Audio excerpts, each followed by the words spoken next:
নমস্কার, Binoy Ghosh. Welcome to my educational channel. আজকে যেটা আলোচনা করব, যেটা এজেন্ডা আছে, যেগুলি নিয়ে আলোচনা হবে, সেগুলি আগামী সপ্তাহ, বিশেষ করে কাল সোমবার কি ঘটতে পারে বা কীরকম রেঞ্জ থাকতে পারে, তার বিশেষ কিছু আলোচনা আপনাদের সঙ্গে আমি শেয়ার করব। এবং ভারতবর্ষের বড় বড় অ্যানালিস্ট এবং তার সঙ্গে ওয়ার্ল্ডেরও দু একজন অ্যানালিস্ট, ব্রোকিং হাউস যা যা বলছেন, সেই ব্যাপারগুলো নিয়ে একটু আপনাদের সঙ্গে একটু আলোচনার পরিস্থিতিতে সেগুলিকে আমরা তুলে ধরব। সেই যে নিউজগুলি এসেছে, সেই নিউজগুলি আমি একটির পর একটি আপনাদের দেখাবো, সেটা দেখলে বুঝতে পারবেন। দেখুন, আগের দিন নিফটি 30 পয়েন্ট প্লাস দিয়ে 25,910-এ একটা রেঞ্জ আছে, সেটা তো আমরা সবাই দেখেছি এরকম একটি জায়গায়। তো এই সপ্তাহে কি হতে পারে নিফটির, সেই পজিশনটা একবার আমরা দেখে নেব। আগের সপ্তাহে নিফটি পরপর 4 দিন প্লাস হয়ে একদিন একটু মাইনাস হয়েছিল। তার মধ্যে দেখুন এই জায়গাটা একটা গ্যাপ আপে শুরু হয়েছিল। তারপর গতকালও একটা মোটামুটি ভালো পজিশন রেখে নিফটি বন্ধ হয়েছে। আমরা যদি একটু ওয়ার্ল্ড মার্কেট দেখি, ওয়ার্ল্ড মার্কেটের দিকে দেখলে দেখা যাচ্ছে যে এখানে এই যে চার্টটা আমরা দেখতে পাচ্ছি, এটা হচ্ছে ডাউ জোন্সের চার্ট। এই ডাউ জোন্সে দেখুন টানা দুদিন ধরে মার্কেট পড়েছে। এই টানা দুদিন ধরে মার্কেট পড়ার ফল অনেকটা পড়ে গেছে। ডাউ জোন্স প্রায় দুদিনে প্রচুর পড়েছে। গতকাল পড়েছে 300 পয়েন্টের মতো, আর তার আগের দিন পড়েছিল 797, প্রায় 800 পয়েন্টের মতো। তো এই যে পড়াটা আমেরিকার মার্কেটে, কেননা আমেরিকার মার্কেট দেখুন, আমরা যদি টানা দেখি, আমেরিকার মার্কেট হায়ার হাই ভাঙতে ভাঙতে গেছে। যেখানে আমাদের 26,277, যেটা 2024 সালে হয়েছিল 27 সেপ্টেম্বর, সেটা এখনও আমরা ভাঙতে পারিনি। তো আশা করা যায় ভেঙে দেবে ভেরি ইমিডিয়েট। কিন্তু যেহেতু ইউএসএ মার্কেট প্রচুর বেড়েছিল, সেই হিসাবে ইউএসএ মার্কেট এখন একটু ডাউন হয়েছে। বিশেষ করে এই ডাউ জোন্স অনেকটা পড়ে গেছে। সিমিলারলি আমরা যদি আবার নিকিকে দেখি, নিকি কালকে প্রচুর পড়েছে। নিকি কালকে প্রায় 1154 পয়েন্ট পড়েছে। এই জায়গাটা যদি দেখি, এটা আমাদের একটা এশিয়ান মার্কেট। নিকি এক এক দিনে 1000 পয়েন্ট 1500 পয়েন্ট বাড়ে কমে, সেটা নিশ্চয়ই দেখেছেন। কিন্তু নিকি কালকে 1160 পয়েন্টের মতো পড়ে গেছে। এখানেও একটা বড় ক্যান্ডেল করেছিল, এখানেও 3 দিন খুব পড়েছিল নিকি। তো ওভারঅল যদি দেখা যায় ওয়ার্ল্ড মার্কেট আমরা দেখতে পাচ্ছি, আমরা যদি এই ইংল্যান্ডের মার্কেট দেখি, এটাও দেখতে পাচ্ছি আমরা পরপর 3 দিন পড়েছে। তো সমস্ত দিকগুলো দেখলে আমরা দেখতে পাচ্ছি যে ইউরোপিয়ান মার্কেটও পড়েছে, আমেরিকার মার্কেটও পড়েছে, এবং এশিয়ান মার্কেটের মধ্যে নিকি অনেকটা পড়েছে। তো এবার আমরা একটু চলে আসব যে আগামী উইকে বা সোমবার আগামীকাল কি হতে পারে, সেটার একটা সম্ভাবনা যেটা আমরা পেয়েছি ডাটা, সেগুলো আমি আপনাদের সঙ্গে শেয়ার করব। প্রথমে এখানে দেখুন যেটা দেখাচ্ছি, সোমবার ভারতের শেয়ার মার্কেট কি ধরনের গতিবিধি থাকতে পারে, এই যে জিনিসটা পেয়েছি আমরা, বা সেটা আমরা তৈরি করে আপনাদের সামনে উপস্থাপিত করছি।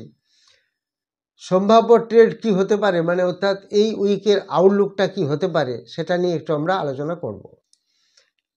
প্রথম জানায় এখানে দেখানো হচ্ছে রেঞ্জ বাউন্ড, জাস্ট একটা রেঞ্জ বাউন্ড, যেটাকে আমরা বলি সাইডওয়েজ, এরকম একটা চলবে দেখা যাচ্ছে। কীরকম? বেশ কয়েকটি অ্যানালিস্ট বলেছেন যে নিফটি আগামী ট্রেডিং সেশনগুলোতে রেঞ্জ বাউন্ড এর মধ্যে থাকতে পারে। এটা একটা অ্যানালিস্টরা গেস করছেন। ইনফরমিস্ট বলছেন যে নিফটি 25,300 থেকে 25,800 এই রেঞ্জের মধ্যে ঘোরাফেরা করবে, যেখানে 25,910 বন্ধ হয়েছে। এই উইকের মধ্যে বলছে 25,300 থেকে 25,800 একটা শর্ট টাইম ফ্রেমে এটা ঘোরাফেরা করবে কিছুদিনের মতো। গুড রিটার্নস বলছে ব্লেন্ডেড গ্লোবাল কিউ ও ডোমেস্টিক ইয়ান্স উভয় দৃষ্টিকোণ থেকে ইতিবাচক ও নেতিবাচক উভয় সিগন্যাল রয়েছে, তাই সিলেক্টিভ বাইং থাকতে পারে, অর্থাৎ দেখে দেখে ভালো স্টকে একটু বাইং আসতে পারে। উনি এটাই যেটা বলছে গুড রিটার্নস, যে এখানে একটা রেঞ্জ বাউন্ডের কথা উল্লেখ করছেন। তো সাপোর্ট লেভেল কীরকম জায়গায় থাকতে পারে সেটা আমরা একটু দেখে নেব। সাপোর্ট লেভেল যেটা দেখানো হচ্ছে, বাজাজ ব্রোকিং হাউস যেটা দেখাচ্ছে, বাজাজ ব্রোকিং হাউস এখানে বলছে যে 25,400 থেকে 25,200 এই রেঞ্জের দিকে একটা চলবে মার্কেট, এবং 25,400তে একটা সাপোর্ট লেভেল থাকবে, তারপর 25,200 একটা সাপোর্ট জোন আছে। এটা বাজাজ ব্রোকিং হাউস বলছে। তো আলটিমেটলি এক একটি অ্যানালিস্ট বা ব্রোকিং হাউস কি বলছে সেগুলো আমি আপনাদের সামনে তুলে ধরছি। গুড রিটার্নস কি বলছে যে সাময়িক পুলব্যাক বা রিটেস্ট আসতে পারে, এবং তাই একটি সুযোগ হতে পারে গুণগত স্টকে ধাপে ধাপে বাইং করার জন্য একটা সুযোগ আসতে পারে। তো এটা গুড রিটার্নস বলল। তো ফান্ডামেন্টাল ও দীর্ঘমেয়াদের দৃষ্টিকোণটা কি বলছে, এখানে এইচএসবিসি বলছে যে তারা ভারতীয় শেয়ারগুলোকে একটা এআই গ্লোবাল র্যালির বিরুদ্ধে একটি হেজ হিসাবে দেখছে। ওয়ার্ল্ড মার্কেটে যা সিচুয়েশন চলছে তাতে করে ভারতের স্টকগুলিকে একটা হেজিং হিসাবে ব্যবহার করা যেতে পারে, এটা বলছে। গোল্ডম্যান স্যাক্স কি বলছে, যে এক ধরনের দীর্ঘমেয়াদী বিস্তারমূলক দৃষ্টিকোণ থেকে ওনারা বলছেন নিফটি ভবিষ্যতে একটা বড় স্কেলে বাড়তে পারে। এটা গোল্ডম্যান স্যাক্স তো অনেকদিন ধরে একটা নিউজ দিচ্ছে যে ইমিডিয়েটলি 26,000 আসবে, তারপরে 29,000, তারপরে 30,000। তো এটা গোল্ডম্যান স্যাক্স একটা খুব অপটিমিস্টিক একটা পজিশনে আছে ইন্ডিয়াকে নিয়ে, বিশেষ করে ইন্ডিয়ার নিফটি কতটা বাড়তে পারে তার উপর একটা ভালো অপটিমিস্টিক পজিশন দেখিয়েছে। তো তারপর আমরা যদি এখানে ঝুঁকি কি আছে আমাদের একটু যদি দেখে নিই, ঝুঁকির মধ্যে আমরা দেখতে পাচ্ছি, ঝুঁকিতে আমরা রিস্ক হিসাবে যেটা পাচ্ছি, ফার্স্ট এফআইআই আউটফ্লো।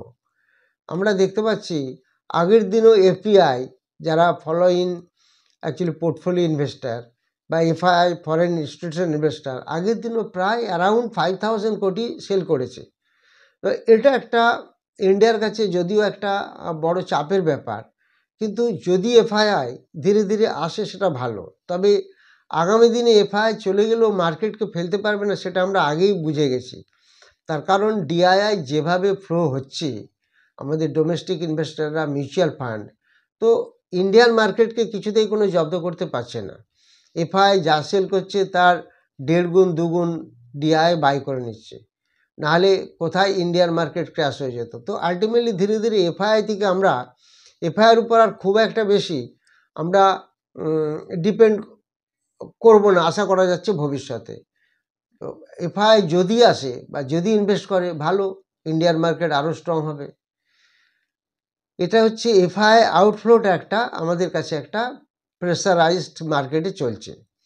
আর একটা হচ্ছে গ্লোবাল অস্থিরতা একটা দেখা গেছে, সেটা দেখতে পাচ্ছি আমরা, যেটা বিশেষ করে এই রেট চেঞ্জের ব্যাপারটা, তারিফের ব্যাপারটা, এবং এখানে একটা ম্যাক্রো ইভেন্ট বাজারে ভলাটিলিটি বাড়াতে পারে। মাইক্রো ম্যাক্রো যে ইভেন্টগুলো হয় সেগুলো একটা এখানে ভলাটিলিটি বাড়াতে পারে। আর টেকনিক্যাল রেজিস্ট্যান্স দিয়ে যদি আমরা দেখি, যদি নিফটির একটা বেশ কংক্রিট, বেশ একটা স্ট্রং রেজিস্ট্যান্স আমরা দেখি, তাহলে আমরা দেখতে পাবো 25,600 বা তার থেকে উপরেও একটা স্ট্রং রেজিস্ট্যান্স আমরা পেতে পারি। সেই জিনিসটা সেটা খেয়াল রাখতে হবে আমাদের। তাহলে এইগুলো দেখে আমরা একটা আলটিমেট জাজমেন্ট নিতে পারি যে সোমবারে বাজার মোটামুটি একটা স্থিতিশীল অবস্থায় থাকতে পারে বা সাইডওয়েজে থাকতে পারে, ব্রেকআউট নাও হতে পারে। ট্রেডারদের জন্য কি সুযোগ আছে? পুল ব্যাক, অর্থাৎ ভালো স্টকগুলিতে আপ ডাউন হতে পারে, সেখানে একটা ইনভেস্টমেন্ট করার একটা সুযোগ থাকতে পারে। আর যারা ধারাবাহিক বিনিয়োগের জন্য কাজ করে, অর্থাৎ যারা দীর্ঘমেয়াদে থাকে, তাদের জন্য বিশেষ সেক্টর, বিশেষ করে এআইএজ হেজ হিসাবে যে দেখানো স্টকগুলো, সেটা হচ্ছে ব্যাংকিং স্টক এবং বড় কোম্পানিগুলো লার্জ ক্যাপে উপরে আসার সুযোগ থাকতে পারে, তবে রিস্ক তো থাকবেই এখানে। এই সমস্ত ডাটাগুলো আমরা আজকে পেয়েছি, সেগুলো আমি আপনাদের সঙ্গে উপস্থাপিত করলাম, শেয়ার করলাম। তো এটা আপনারা একটু খেয়াল রাখবেন, এই লেভেলগুলো।